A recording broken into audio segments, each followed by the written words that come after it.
O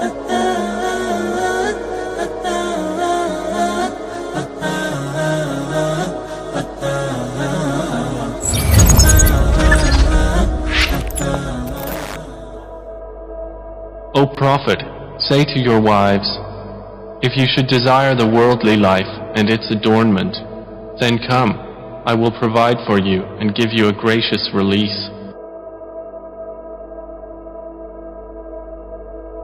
اے نبی، اپنی بیویوں سے کہو اگر تم دنیا اور اس کی زینت چاہتی ہو تو آؤ میں تمہیں کچھ دے دلا کر بھلے طریقے سے رخصت کر دوں۔ مسلم شریف کی حدیث ہے کہ نبی علیہ السلام نے فرمایا کہ میرے غریب اصحاب میرے امیر اصحاب سے 40 سال پہلے جنت میں چلے جائیں گے۔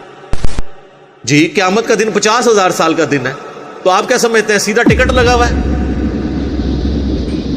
40 سال پہلے وہ لوگ جنت میں جائیں گے جو غریب صاحب ہیں۔ سر 40 سال کا ڈفرنس دنیا میں آپ ذرا امیجن کر سکتے ہیں؟ اہل جانا دونوں جنتی گروپ پارٹی ہیں، لیکن جنہوں نے مفلسی کی زندگی گزاری ہے، فقر کی زندگی گزاری ہے۔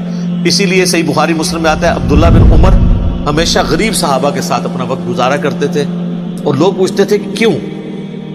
وہ کہتے تھے اس لیے کہ میں نے خود حضور سے سنا ہے کہ میرے غریب ساتھی جو ہے نا میرے امیر ساتھیوں سے 40 سال پہلے جنت میں جائیں۔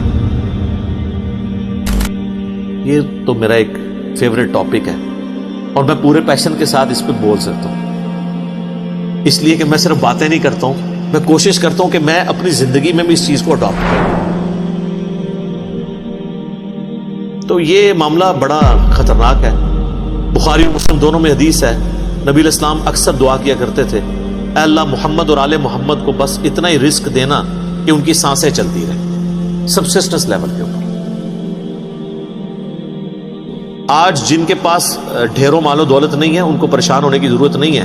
ویسے تو کہتے ہیں غلامی رسول میں موت بھی قبول ہے، اور نبی علیہ السلام سے اپنی محبت کے راگ بھی الاپتے رہتے ہیں، لیکن نبی علیہ السلام کی جو پریکٹیکل زندگی ہے وہ اگر اڈاپٹ کی جائے نا تو ساری یہ غلامیاں آپ کی جو ہے نا اس کے دعوے باہر نکل آئیں گے، پتہ چل جائے گا۔ تو کیونکہ قرآن حکیم کی ساری تعلیمات جو ہیں وہ کنڈیم کرتی ہیں مال و دولت کو زیادہ تعداد میں جوڑنا، کیونکہ یہ فتنے میں مبتلا کر دینے والی چیز ہے، لیکن یہ جواز ہے، اور وہ اس کے ساتھ کہ آپ نے اللہ کی راہ میں خرچ کرنا ہے، پھر آپ بے شک جوڑیں۔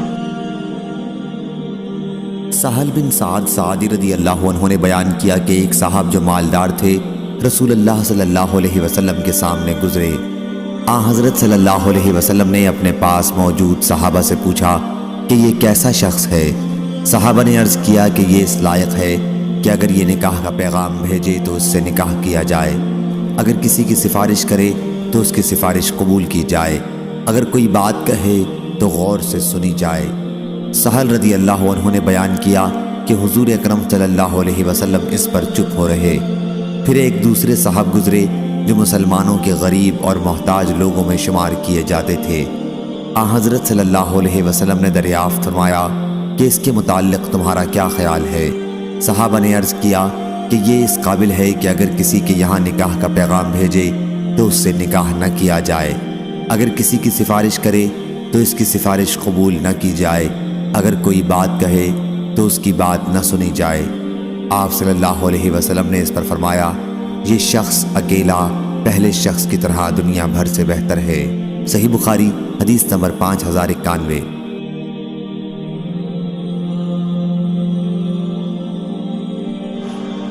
لیکن میں آپ کو یہ بتا دوں کہ اس وقت جتنے لوگ ارب پتی بنے ہوئے ہیں نا، انہوں نے زندگی میں کم از کم ایک چھکا ضرور مارا ہے کسی وقت، کہیں نہ کہیں انہوں نے ایسا معاملہ کیا ہے اور وہ تھریش ہولڈ پوائنٹ کراس ہوا اور اب معاملات چل پڑے۔ ورنہ حلال کے مال میں ساتھ ساتھ زکوٰۃ نکالیں تو مشکل ہوتا ہے کہ اس بڑے لیول پہ انسان پہنچ جائے، پہنچ سکتا ہے لیکن بہت کم۔ پھر ظاہر ہے کہ انسان کو آخرت کی فکر بھی ہوتی ہے۔ میں بالکل وہ صوفیوں والی بات نہیں کر رہا کہ جناب آپ جو کچھ مال ہے تو وہ مولوی صاحب کے حوالے کر کے تاکہ ان کے بچے وہ عیاشی کرتے رہے اور آپ خود بیٹھ جائیں۔ نہیں نہیں نہیں، یہ نہیں میں کہہ رہا۔ میں کہہ رہا ہوں جس چیز کا جتنا ریشو پروپورشن ہے اتنی ایفرٹ اس کے اندر پٹ کریں۔ لوگ 3 نوکریاں کرتے ہیں، جب ان کو کہا جائے کہ قرآن ایک صفحہ ترجمے سے پڑھنے کہتے ہیں ٹائم ہی نہیں ملتا۔ تو میرے بھائی ٹائم اسی ٹائم میں سے آپ نے ٹائم نکالنا ہے، اپنا ٹائم ٹیبل بنائیں۔ ریشو پروپورشن میں چیزوں کو ڈیوائڈ کریں. ویسے لوگ کہتے ہیں جی دین دنیا ساتھ ساتھ. وہ سر یہ نہ بات کیا کریں، یہ دنیا کا مشکل ترین کام ہے. دین دنیا ساتھ ساتھ یعنی 12 گھنٹے آپ نے دین کو دینے اور 12 دنیا کو. آپ تو 12 منٹ نہیں نکال سکتے اگر اسپیسیفکلی دیں. اگر کہتے ہیں نا ہم یہ باقی سارے معاملات بھی، رزق کمانا بھی عبادت ہے، یہ ٹھیک ہے، یہ اپنی جگہ ہے، لیکن اسپیسیفکلی جس طرح آپ دنیا کو ٹائم دیتے ہیں اسی کنسنٹریشن کے ساتھ دین کو ٹائم دینا بڑا مشکل کام ہے.